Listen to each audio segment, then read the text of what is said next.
आप सभी को सुंदर शरद पूर्णिमा की बहुत बहुत बधाई हो। बाबा विश्वनाथ की कृपा आप पर सदा बनी रहे। आ गया शरद पूर्णिमा की रात्रि। बड़े से बड़ी बीमारियां, बड़े से बड़े रोग, बड़े से बड़े बड़े कष्ट इस शरद पूर्णिमा की रात्रि को छूट जाते हैं। दमे की बीमारी, श्वास की बीमारी, अनिद्रा की बीमारी, रात्रि को जगना, ये सारी बीमारियां शरद पूर्णिमा की रात्रि को अगर व्यक्ति अपने जीवन को सुखमय बनाए, अपने जीवन को आनंदमय बनाए तो सब छूट सकता है। शरद पूर्णिमा की रात्रि को पीपल के पत्ते 5 लेकर उसके ऊपर खीर डालकर रात्रि को खा लेने से महाराज दमे की बीमारी, श्वास की बीमारी रुक जाती है। वो बीमारी बढ़ती नहीं है, उससे कष्ट नहीं होता। जिन बच्चों के नेत्र कमजोर होते हैं, रोशनी कमजोर होती है, शरद पूर्णिमा के दिन रात्रि को 12 बजे भगवान चंद्रदेव का दर्शन कराइए। 5 से 7 मिनट तक नयन मिलाएं चंद्रदेव के साथ और बाद में एक पीपल के पत्ते पर खीर जो चंद्र के नीचे रखी हुई है उसी खीर को चटा दीजिए। फिर चंद्र का दर्शन कराओ, फिर खीर को चटा दीजिए। महाराज नयन की ज्योति बढ़ती है, नींद नहीं आती तो निंद्रा देवी प्रवेश करती है, निंद्रा अच्छी आती है, आनंदित होता है।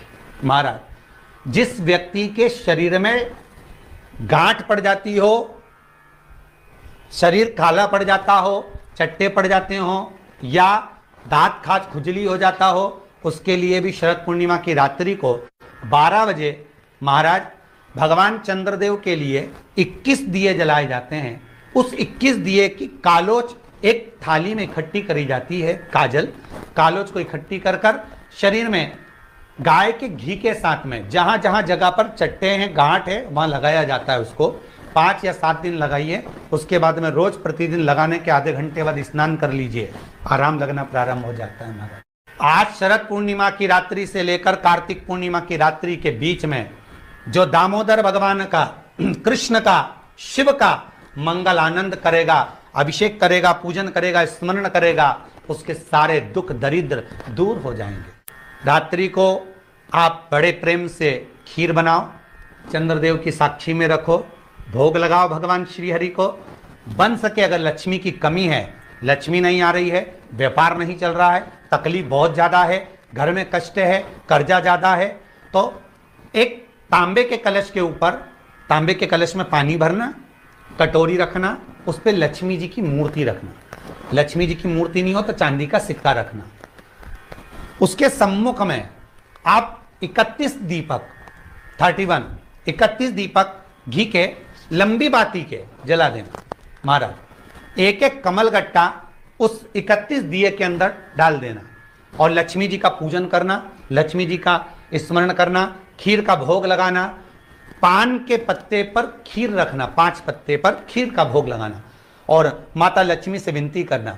सुबेरे 4 बजे तक वो रखे रहने देना, सुबह 4 बजे वो उठाना, लक्ष्मी को वापिस तिजोरी में या सिक्का हो तो उसको अलमारी में रख देना।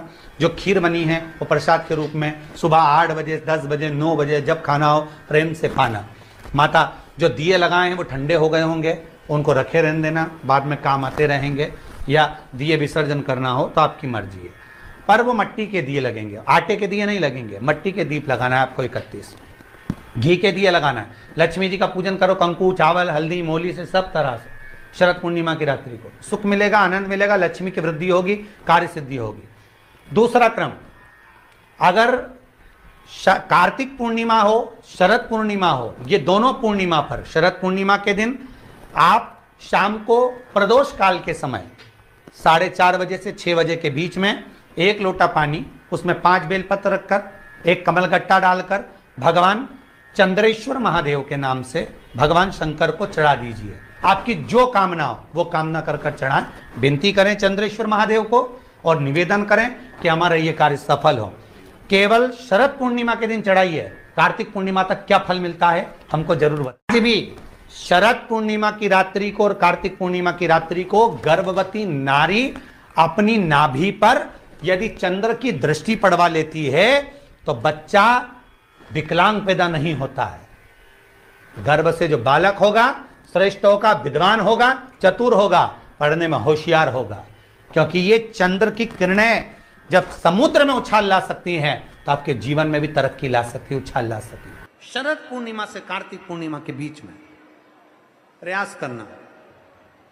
दुकान नहीं चल रही हो, व्यापार नहीं हो रहा हो, तकलीफें बहुत ज्यादा हो, घर में क्लेश जाता हो, अशांति ज्यादा हो, पैसे नहीं आ रहे हो, 1 रुपया कमा रहे 100 रुपये खर्च हो रहा है, बहुत टेंशन है, तो शरद पूर्णिमा से कार्तिक पूर्णिमा तक एक हल्दी और कुंकू ये थोड़ा सा मंदिर में लेकर जाइए। हल्दी और कुंकू जरा जरा सा ले जाओ, अशोक सुंदरी वाली जगह पर पहले शंकर जी पे जल चढ़ा दो, अशोक सुंदरी वाली जगह पे जल चढ़ा दो, और वह हल्दी और कुंकू की एक एक बिंदी अशोक सुंदरी वाली जगह पर अपनी कामना कर कर लगा कर आओ। उसी में से वो हाथ जो तुम्हारा गीला है कंकु हल्दी का, वही हाथ लाओ, घर में प्रवेश करते समय अपनी देहली पर थोड़ा सा लगा दीजिए। शरद पूर्णिमा से कार्तिक पूर्णिमा तक कर कर देखो, उसके बाद में फिर बताना कि मेरा देव अधिदेव महादेव ने तुम्हारी झोली भरी कि ना भरी। कानी दिखे कहीं किसी को पास कानी दिखे, रहते हैं उसके लिए भी शरद पूर्णिमा के दिन तुलसी की जो डंडी होती है, बेलपत्र की जो ये डंडी है, ऐसे ही तुलसी का जो पत्ता होता है, उस पत्ते की जो डंडी होती है, उस डंडी को चंद्रमा को देखा जाता है, उस डंडी की जो कोर होती है उस कोर को दृष्टि से मिलाया जाता है। शरद पूर्णिमा की रात्रि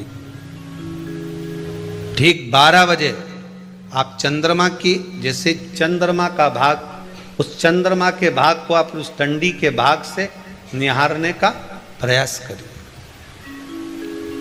महाराज घर में आई है, घी का दिया लगाई है, उस घी के दीप को लगाने के बाद पूर्णिमा के दिन उस पर एक प्लेट थोड़ी तिरछी कर कर रख दो, जिससे उसकी कालोच काय की, उस दीप की, घी के दीप की कालोच उस प्लेट पर आ जाए।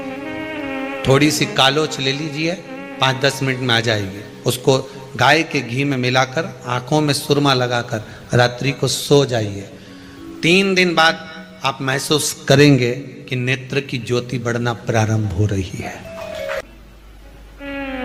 पूर्णिमा का जो चंद्र है वो विशाल काय है, और उस चंद्र की पूर्णता में हमारी अभिलाषाएं भी पूर्ण हो।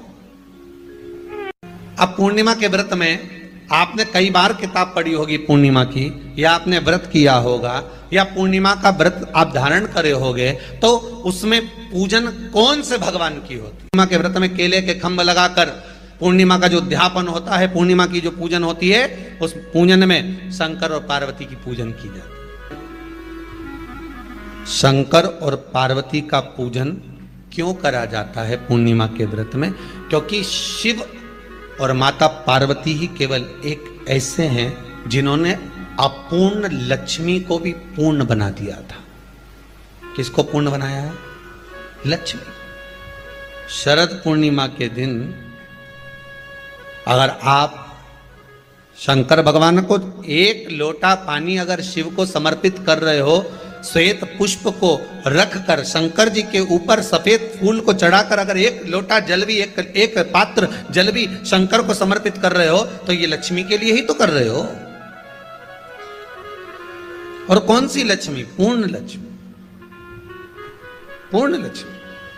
आपको पहले भी कथा में कहा, एक बार भगवान विष्णु के सामने लक्ष्मी मैया ने बहुत तेज स्वर में कह दिया था, नारायण, दुनिया के लोग आपका नाम जपते हैं, दुनिया के लोग नारायण नारायण कहते हैं, दुनिया के लोग आपका भजन करते हैं, पर सत्य मायने में कहूं ना तो मेरे बिना दुनिया के लोगों की नहीं चल सकती। शरीर में रोग है, बीमारी है, काया बेकार हो रही है, तो सीधी सीधी बात शिव महापुराण की कथा कहती है, सुंदर आनंद में श्रवण कर कर आप अपने जीवन को, ये पूर्णिमा शिव महापुराण की कथा कहती है, शरद पूर्णिमा आ रही है, कुछ नहीं करना, पीपल का एक पत्ता, उस पत्ते पर थोड़ा सा चावल, थोड़ा सा चावल,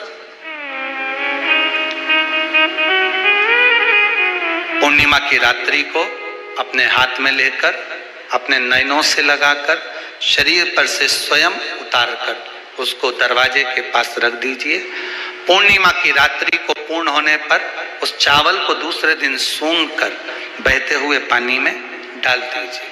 महाराज कितने भी रोग से ग्रसित हो गए, पीपल का एक पत्ता 52,000 ब्राह्मण की साक्षी कराता है। महाराज बहुत ध्यान देना, पीपल के वृक्ष में स्वयं नारायण का, मेरे कृष्ण का वास है। स्वयं भगवान गीता के अंतर्गत कहते हैं कि मैं पीपल का वृक्ष हूं।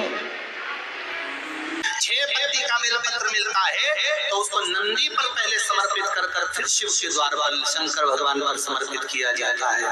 सत्यम शिवम सुंदरम चैनल के सब्सक्राइब करें। एक चावल का दाना चढ़ाकर उस बेलपत्री को लाया जाता है, बरकत स्थान पर रखा जाता है। 3 पत्ती का जो बेलपत्र का वृक्ष है उसमें 4